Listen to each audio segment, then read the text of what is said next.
Okay, hello, good afternoon everybody, Phil here. It's been a while since I showed you my collection. Just hang on a second, stop it. Oi. Sorry, the cat's scratching the carpet. So I think the last time I did a video showing my collection was about February, and it was kind of 2 shelves worth of stuff. So I'll take you on another quick tour. Just excuse me for one moment while I bring you across. And you'll see this is where we are now. You see on the last review, I just bought War for Cybertron. I think I'm recording this video maybe 3 days after I bought that. No, it must be more than that. I must have had the game a week now, so it might even be a week. No, it's not a week. Anyway, forget that. So there's animators who we've got. Pretty much animated, it's the same amount. Yeah, the only real additions are Jazz, RC, who I reviewed last time, and Safeguard, who I got off eBay, and who is missing, unfortunately, the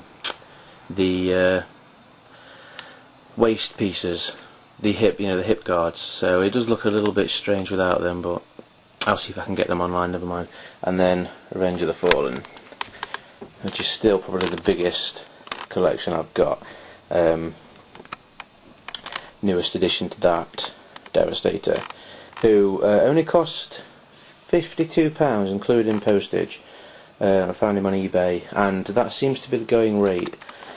All the stores over here in the UK, if you can find it, are still charging over like the original £100 asking price, whereas eBay seems to be average selling price seems to be between £45 and £50, and then you just got to add postage on top of that. So I paid £46 for the figure, and then £6 something postage. So altogether it was about 52 quid, which isn't bad at all. I took the batteries out because it's really annoying having to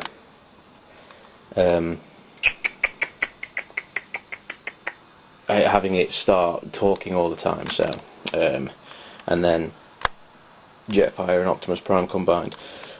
But that was the extent of my collection, just that little display unit there.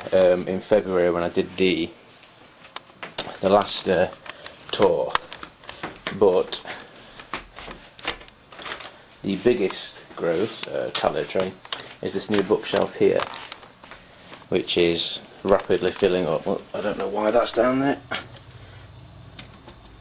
So the bottom shelf, you've got Human Alliance and alternators. Say hello, cat. Oh no, bye bye. So you've got Skids, Sideswipe, Bumblebee alternators. I've been trying to get hold of Mudflat, but nowhere in the UK seems to stock it at the moment. And if I want to get it from online, they're charging kind of 40 quid for the figure itself, and then 20 quid for postage. Now, I do not want to pay double retail price just to get it shipped in. I'll wait till it gets stocked over here. Dead End, Swindle, Wheeljack, Sideswipe, and Shock Blast, Shockwave. Shockwave is my favourite, closely followed by Wheeljack, my favourite alternators. Then G1. Now all these are missing parts, which is why I've got so many of them, because they were all cheap. You can see Magnus doesn't even have his head, doesn't have his chest piece or fists or guns or anything. All the mini-bots of Bumblebee, Cosmos, Warpath, Beachcomber, Wind Charger I believe, and Sea Spray.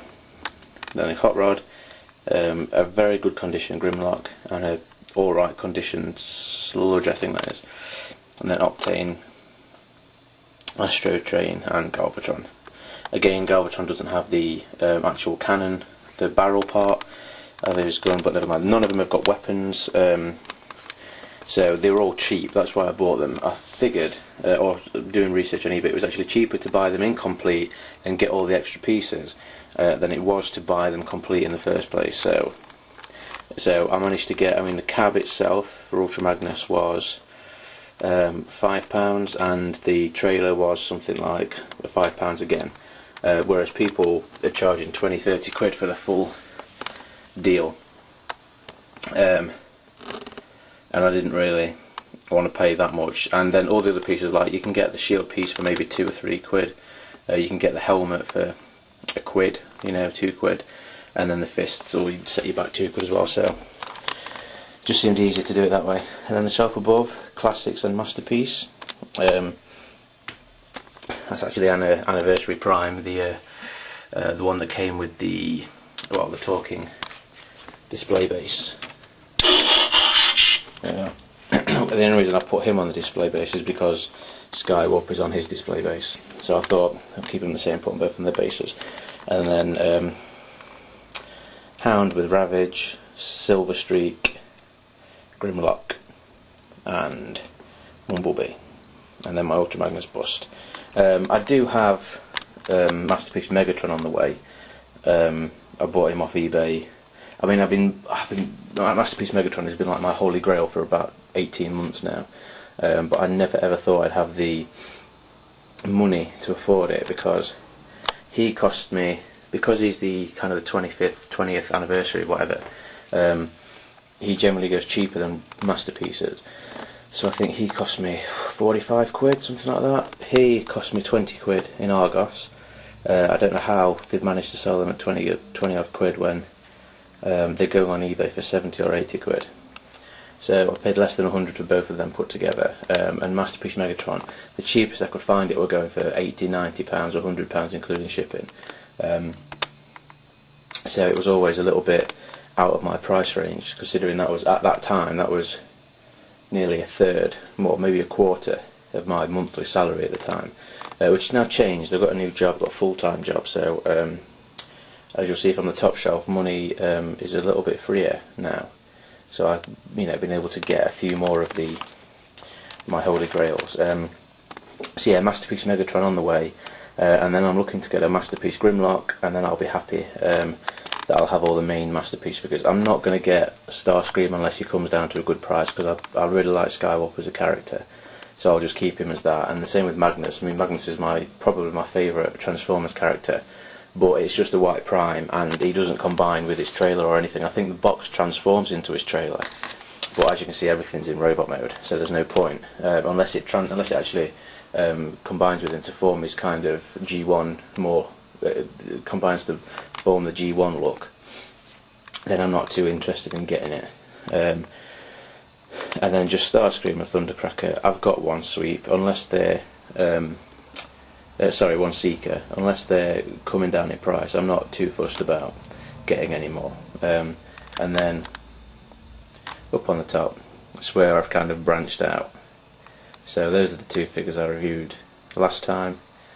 Still absolutely love them. I've still, if you remember in the video, that shoulder piece popped off and fell behind the chest of drawers I was working on. I've still not picked it up, because it's the chest of drawers that's next to my other display shelf. So I'd have to move that and then move the chest of drawers out, so I just can't be arsed right now. And then there's War Machine. And then the newest editions, that's Takara Batman Begins. And again, the reason I got him and not the Hot Toys one is because he cost me £135 including postage, and Hot Toys I'll go in for more than that. So I'm not a massive Batman fan, but I really liked the Batman, especially Batman Begins. I wasn't such a big fan of Dark Knight, but I really liked Batman Begins, so I thought a nice Batman Begins figure would do well on that top bit. And then you can't have Batman without the Joker, and this is the first release, so it's the one with the head sculpt. It's not quite as good as the later head sculpts. I mean, they released the Bank Robber Joker, which was much better. And then the review we'll be doing today, Rorschach, and I'll get more onto him on the actual figure. So there we have it. Stay tuned for a look at Rorschach.